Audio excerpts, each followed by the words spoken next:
Come on over here, Simon. Come on over here for the race notebook from the 2025 Chinese Grand Prix, which has ended in a 1-2 for McLaren. And what a difference a week makes. A week ago, we had two McLarens cannoning into the Albert Park grass, with Oscar Piastri going off and getting beached and having to reverse it gently this way and that and rock it back and forward, and then just about picking up some points. And today, they're playing Advanced Australia Fair off the podium.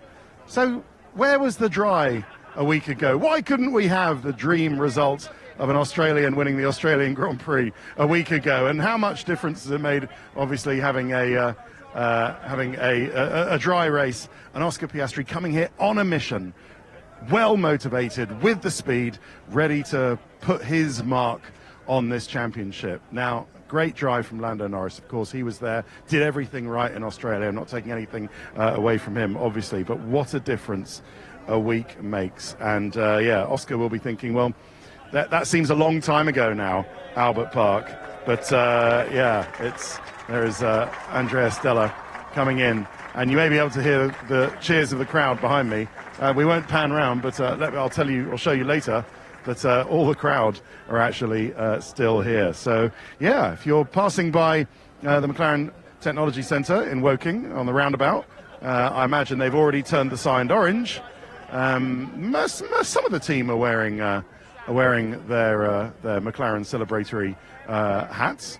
But here we go. We're going to have the photo and some requisite cheering. You don't get a McLaren 1-2 very often, but when you do, they do like to celebrate it. So interesting trophies, isn't it?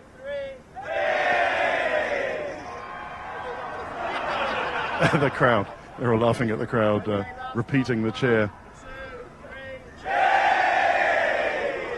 And Lando, understandably, escapes. I think Oscar is probably going to be got with the Moët et Chandon. It's a little ripple. They don't want to go over the top. But yeah, the trophies there. They were seen home by some extremely lackluster flag waving. Not quite sure who it was today, but maybe in the future we can have a flag waving lesson for how really to do it. See, Lando, you're not going to get it escape it that easily. And if he thought it was hard going around for the last few races, for the last few laps with no brakes, then that might be a bit of a relief. But yeah, I mean, such is the aerodynamic stopping power of these cars. He did have some brakes, obviously, but it was really getting to the point where he couldn't use them fully, and certainly not press on them. And the more and more sort of panicked information from his engineer saying, look, they really are starting to get quite critical now. But how much when you lift, the car does slow down quite a lot, and there would have been still some braking from the engine through the KERS system, the MG UK. But yeah, it was a bit of a scare that McLaren will want to understand. I mean, that kind of thing is normally a sort of hydraulic leak when you've got the sort of a hydraulic circuit kind of failing slightly. But they'll want to understand that, because that could have easily upset everything. So what made the difference today? What made the difference this weekend? Well, it was qualifying, wasn't it? And that's something that this man here, the tall chap here, Tom Stallard, has been working on, is Oscar's qualifying performance. And it was something that they're working on over the winter. And given that today really the tyre wear and everything was dictated by who was in front, there's a reason that Lewis Hamilton won the race yesterday, because he was on pole. And there was a reason. Tom, was there a reason that Oscar, or not a reason that seemingly the person who was on pole the whole of the weekend already had such an edge on tyre preservation that pole was more than half the job done, and Oscar delivered that yesterday as well as today? Yeah, certainly it's difficult following. The front left tyre is the limitation here, and if you want to be close to the car in front, you have to push turn 12, 13, which just leans into that tyre. So having clear air there definitely helped. So he did, as you say, he did 50% of the battle yesterday, and then flawless today. When did you know it was a one-stop? After we pitted. But Stroll was a bit of a giveaway, because he did, I think, 36 laps on the hard from the race start. So watching him, we kind of knew it could be a one-stop. He didn't have much graining. We discussed it before the race. That was our plan C for this one. So not that likely, but it was definitely on the cards. Plan B was a two-stop. Yeah, plan A and B were both two-stops. It's good. See, you've given us the information. That'll be useful information for future races. Tom Stallard. It might be different next time. You never know. I'm sure it will. Congratulations on the win, and thank you very much for that little bit of insight into how the race was won. So yeah, let's do McLaren, shall we? And tense at the end with Lando Norris's brake failure, but Mercedes weren't able to take advantage with George Russell. But Lando Norris second, Oscar Piastri first. Oscar saw off the challenge with George Russell at the start, and that let Lando Norris into P2, but George gave it a go, actually, with a slightly better initial getaway, but didn't manage to get past Oscar. So good defence by Oscar. Lando pitted second of the two drivers and got undercut by George Russell, but then got past the Mercedes about a lap later. Both stayed out for the one stop, as he said. They're seeing how well and how low the degradation was on the hard tyre. I mean, a clue, I guess, from Lance Stroll, but there were other drivers out there. Ollie Behrman was going long on the hard tyre, but still, they stayed to the one stop. Critical for Lando Norris and the brake pedal. He kept pushing, held off George Russell, and Oscar Piastri eased it home to a 1-2. So that pulls them a little bit further away from Mercedes in the constructors and puts Oscar back. Well, not really in contention, because Lando was second today. So, of course, Oscar's gained back 8 of those points, but he was still 23 down when we went into the race, bearing in mind what they won in the sprint. Yeah, it cut down, not too close, Simon. They're de-rigging the cars. So yeah, we'll let them do that in peace. So yeah, cuts down a little bit Lando's lead in the drivers' championship. Anything else to say about that? No, not really. There is the crowd. Now slightly dispersed, but there were lots of people waving some McLaren flags, who are the ones who have not been ushered out by the efficient Chinese security quite yet. From the grandstands, who are cheering the team. Right, we are going to. Can you see the Ferrari and of Charles Leclerc? So I think if you deploy your zoomy zoom, Simon, you can probably see the Ferrari on the weighbridge over there, and that is something. We won't get too close. That is something that they need to do and find. It's a bit of a quandary for the FIA, because if you lose an end plate, obviously you can't measure the dimensions of your front wing. You can't get really a true read on your car as you're scrutineering it. You certainly can't get a read on the weight. And there are lots of other things that might affect it, like a bit of plank wear at the front, because you don't have that, or maybe some tyre wear as well. So not having a front wing end plate in many ways saved Charles Leclerc, and might actually have contributed to his 5th place today, because he had pace. And when they said you've lost 20 to 30 points of downforce, you might have considered, well, hang on, that's not going to be good. That's not good for anybody, seeing as you can spend a lot of money and spend a lot of time trying to find between 20 and 30 points of downforce. They're pretty critical stuff, points of downforce. That's should be a second of lap time. But whether it was because structurally integrity notwithstanding, that they were happy to prove to the FIA was happy not to black and orange flag them for a dangerous car. They were happy for the car to continue. Ferrari having proved the structural integrity, despite some wires hanging off, because there's a tyre temperature monitor on the inside of the end plate which had some wires attached to it, didn't anymore. But whether that meant that the end of the wing could flex down, hit the floor, rub along the floor, as it was sometimes, and actually create more downforce and be more efficient, is one thing. We'll find out. Probably yes, but we don't really know until we look into it and hear from some of the other teams. And secondly, there is the shadow of Fred Vasseur there talking to his head of engineering. And secondly, whether it meant that it could be more flexible, and that also helped. Again, we don't know, but something happened to Charles Leclerc. He wasn't really affected, but that's the second race. I think the bigger picture, again, don't get too close, Simon. That's the second race. The bigger picture is that that's the second race in succession that Lewis Hamilton and Charles Leclerc have hit each other at the beginning of the race. And that must be on Fred Vasseur's mind, because next time it might end up putting one or both of them out the race. And in Australia, it wasn't too bad. In fact, didn't really hurt either of them. But today it lost an end plate, and it could have been a lot worse. So penny for Fred Vasseur's thoughts there. Lewis Hamilton 6th, Charles Leclerc 5th. Lewis and Charles, as I said, came together for the second race in a row.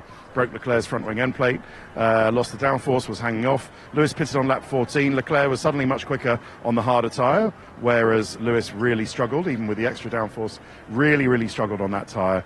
C2 hasn't run it at this circuit, really didn't understand it, didn't get the grip out of it, whereas Charles Leclerc just came alive on it. So it's just getting used to those tyres that Lewis just couldn't get his head round. And the tyre was degrading, which is why they had to pull him in for a two-stop strategy. And he was in front of Max Verstappen before the two-stop strategy, but then he finished a couple of places behind him after the two-stop strategy. So he tried the two-stop and he chased down everybody else, but couldn't make the two-stop work. So probably finished where he would have done in 6th, given that Verstappen had the pace to pass Leclerc. But I suppose it was worth a try. And yeah, what else?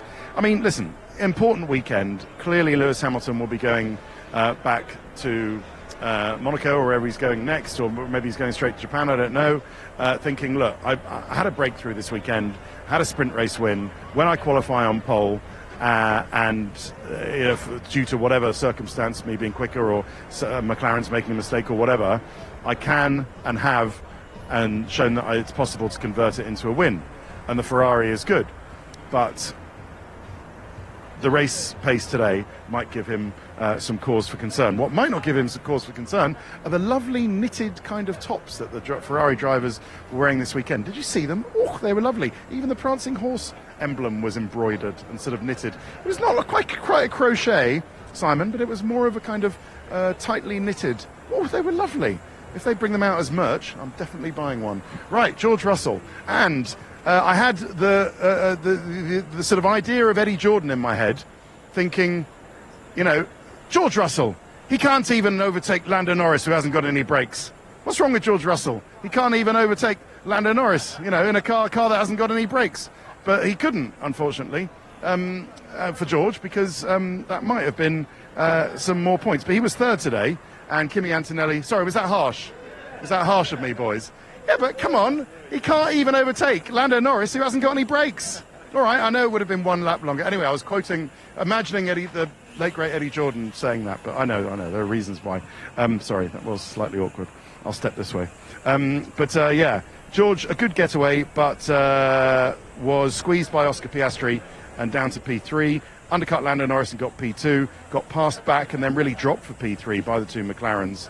And as I say, even with Lando going around with no brakes, George remained about 6 or 7 seconds behind him. But another lap would have got him, but couldn't take advantage of Lando no brakes towards the end of the race. And so they stayed P3, but good result for them. Kimi Antonelli from P8 up to P7, lost out in the first stops and down to P11, got undercut by Yuki Tsunoda and then caught in the Racing Bulls train.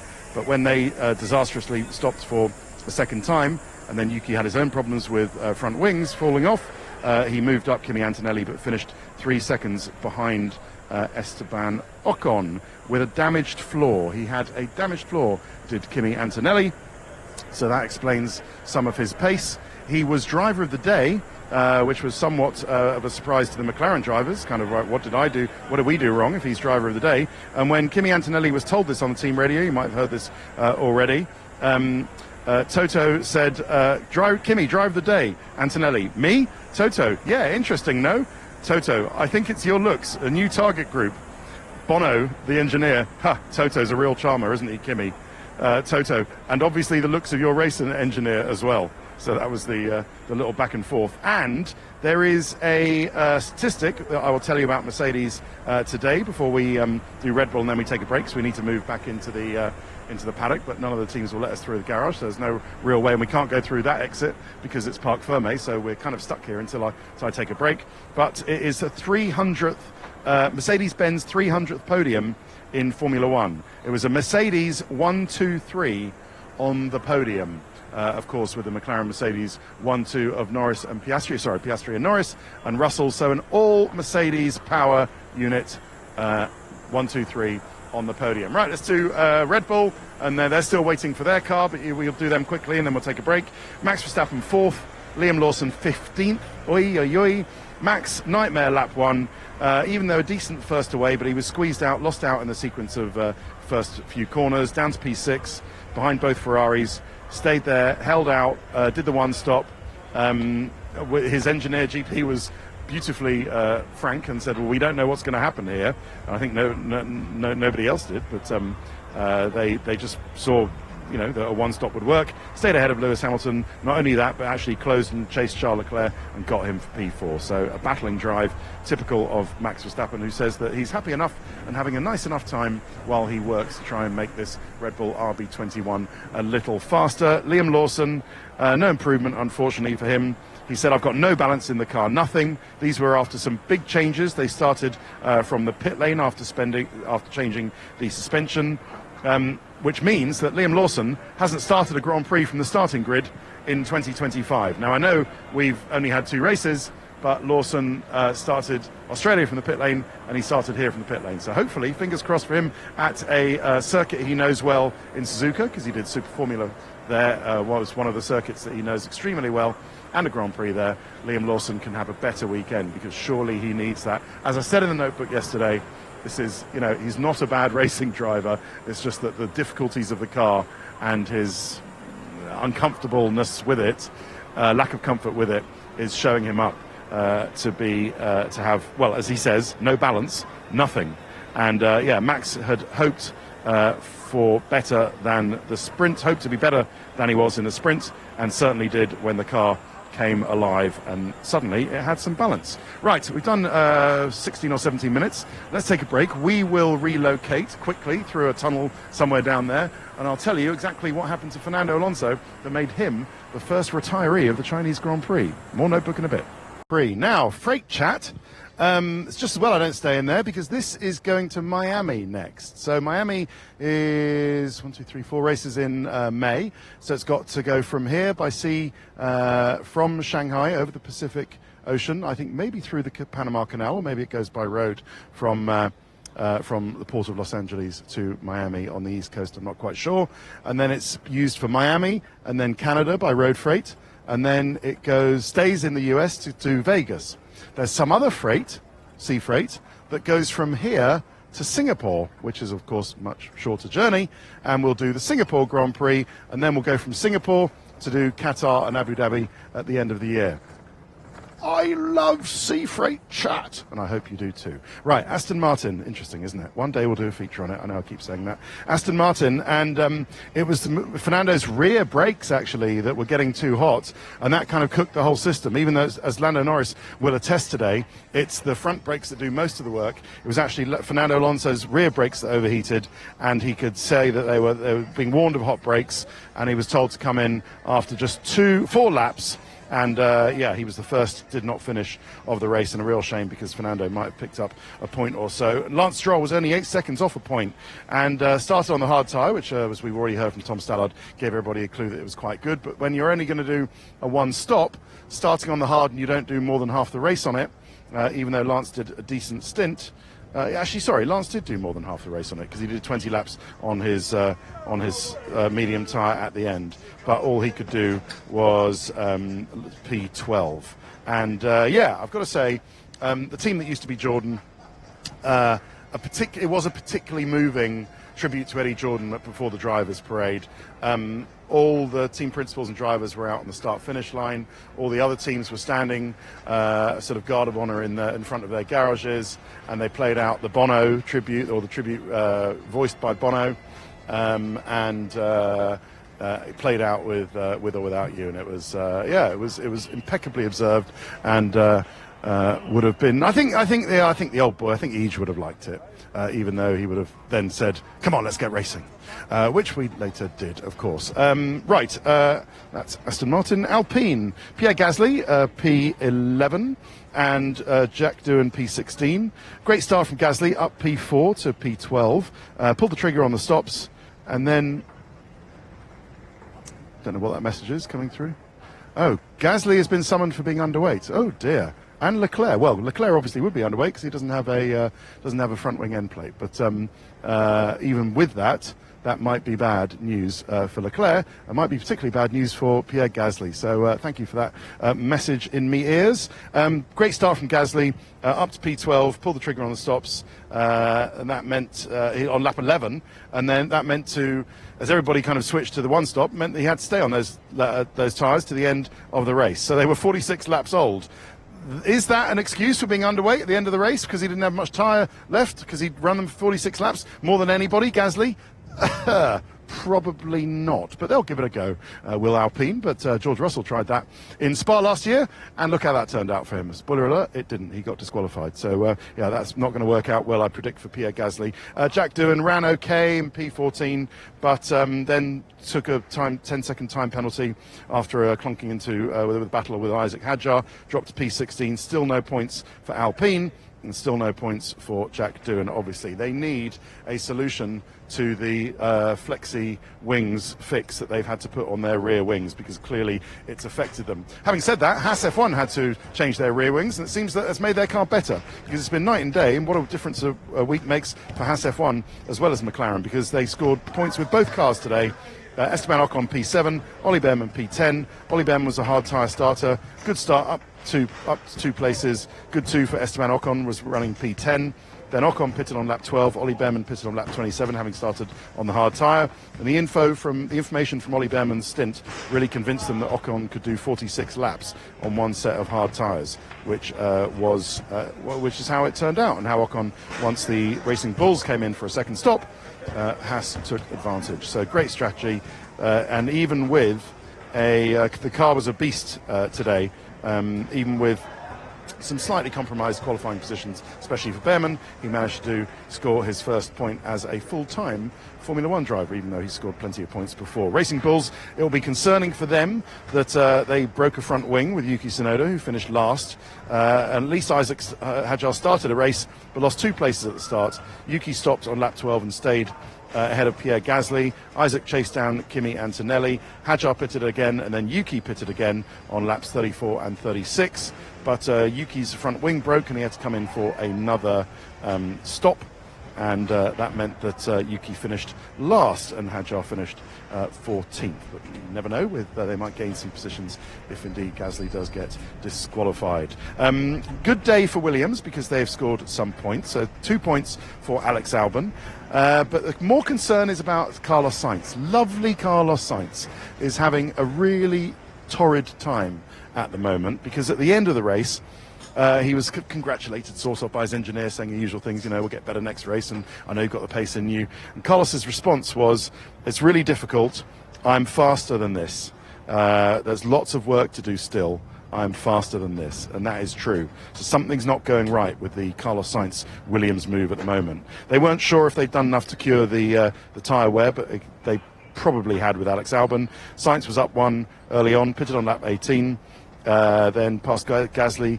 Alex Albon held out quite long on the medium tyres. He said, don't hold me out too much, but delivered 2 points on his 29th birthday.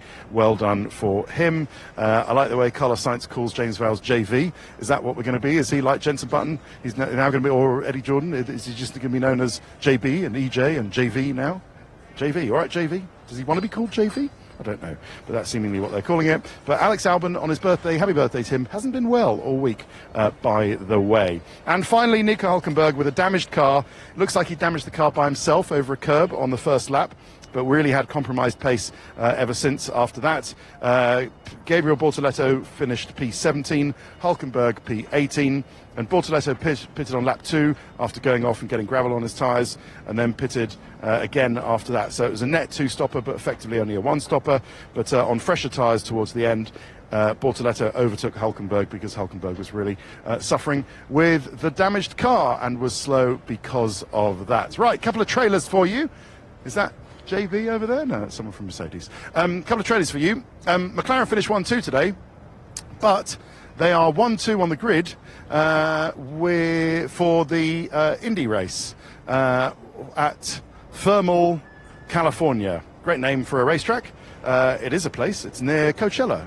near Indio, near Palm Springs in California. So that is on our channel at 7 p.m. Listen to Will Buxton for the commentary for that one. And then the F1 Show podcast with myself, Bernie Collins, and someone called Simon Lazenby is coming to you Tuesday evening, if we make it back. I'm not going back into Heathrow, I'm going back to Gatwick, so that should be fine. And then the Japanese Grand Prix on the 4th, 5th and 6th of April. It's another Far Eastern race, so it does involve you getting up in the middle of the night, but hopefully, or early in the morning, but hopefully you'll be used to that by now. And then the rest of your Sunday is yours to do as you please. But if it's been anything like the first two, it'll be worth getting up for. Last word to Oscar Piastri. He well and truly had it made in China this weekend. Thanks for watching. See you in Japan. Bye-bye.